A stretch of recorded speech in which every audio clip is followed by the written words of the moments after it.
Welcome, folks, to another edition of More Bad News, brought to you, as always, by Camel Cigarettes. Take the Camel's Challenge. Smoke Camels for 30 days. See for yourself what a difference Camels can make in your life. Well, friends, it's been another week of very bad news. But before we begin, I want to mention that yesterday was my mom's yahrzeit, the anniversary of her passing. She was born in 1914 and died in 1987, shortly before I completed my PhD. After my oral exams, being informed by my committee that I had passed and completed my PhD, I broke down. My committee was really happy. They wanted to take me out to celebrate, but I ran off and drove to my mother's grave in Wisconsin. The only reason that I had to walk at graduation was from my mom. Uh, she still proudly displayed my undergraduate tassel and was really looking forward to my getting a PhD.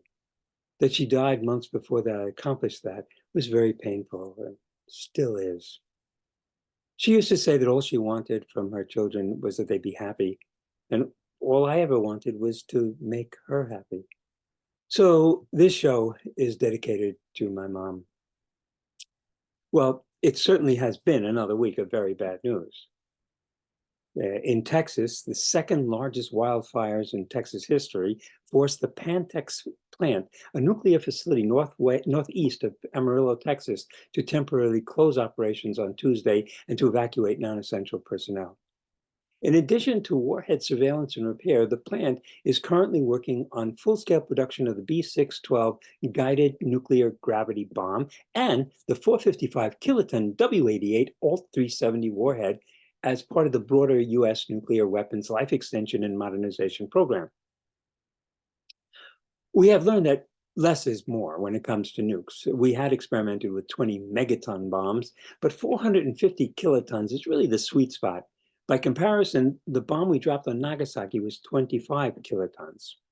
The plant handles significant quantities of uranium, plutonium, tritium, in addition to other non-radioactive toxic explosive chemicals, and is surrounded by woods and agriculture. The fire came right up to the gate. If a wildfire were to impact the site directly, the health and safety implications could be enormous. Quote, I don't want to speculate the worst case scenario, an official told the Bulletin of Atomic Scientists, but the potential for danger if a fire ever broke out on the site with weapons usable nuclear material is quite great. The danger from plutonium really comes from inhaling particulates.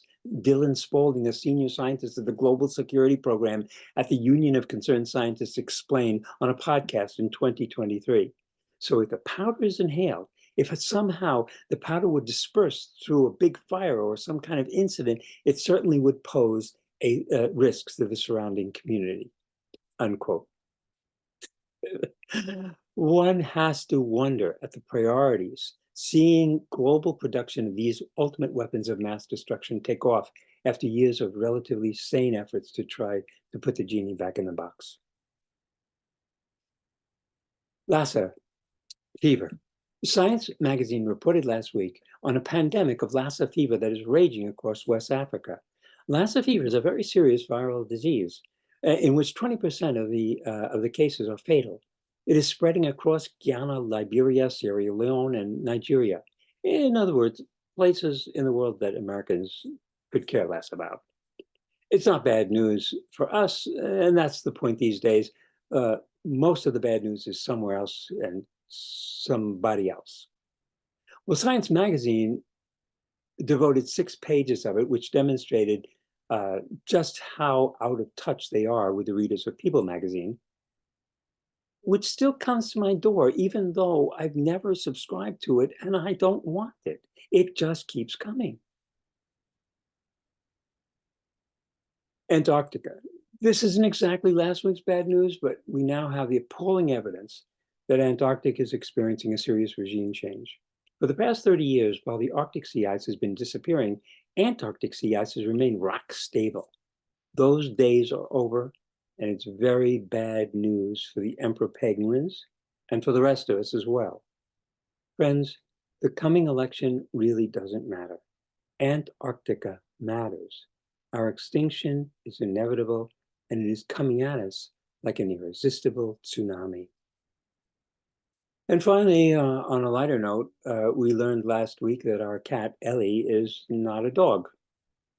You may have seen Ellie on my YouTube channel, Short, in which I sing. She's in my lap and I'm singing 16 pounds and what do you get? Another day older and heavier yet. St. Peter, don't you call me, 'cause I can't go. I gotta eat the chewy that's in my bowl. That got thousands of views.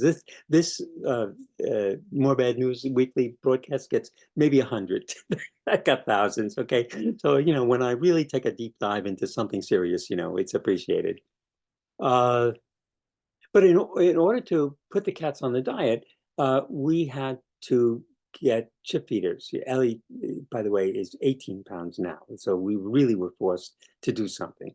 So we got ourselves two chip readers. One, these are modern devices that read the cat's chip and will only open up for certain cats. So we have two of them. One of them is just for Ellie with her diet food in it. So last week I brought her into the vet to have the chip implanted, and to my horror, the technician said that she already had a chip. And when they read the chip, it belonged to Connor, the dog. After investigation, it was discovered that the chip reader has a test chip hanging from the handle to ensure that it's functional. You can test it. It was accidentally read when they put the chip into Connor, and then it was accidentally read again when they went to make sure that Ellie didn't have a chip. Perhaps you can imagine my reaction when I was told that the baby that I found in the woods 2 years ago belonged to someone else and that they were immediately going to be notified. Life is like that. The impact of bad news has little to do with its veracity. Well, that's all for this week. Remember, folks, nothing really matters. After the human species goes extinct, every song, every word, every thought will find itself in what the ancient Israelites called Duma, the place of eternal silence, where the dead cannot praise God. When calling for help from God, David sang, "Will the dust praise you?" Well, it may turn out that God doesn't need our praises after all. Of course, that should not discourage us.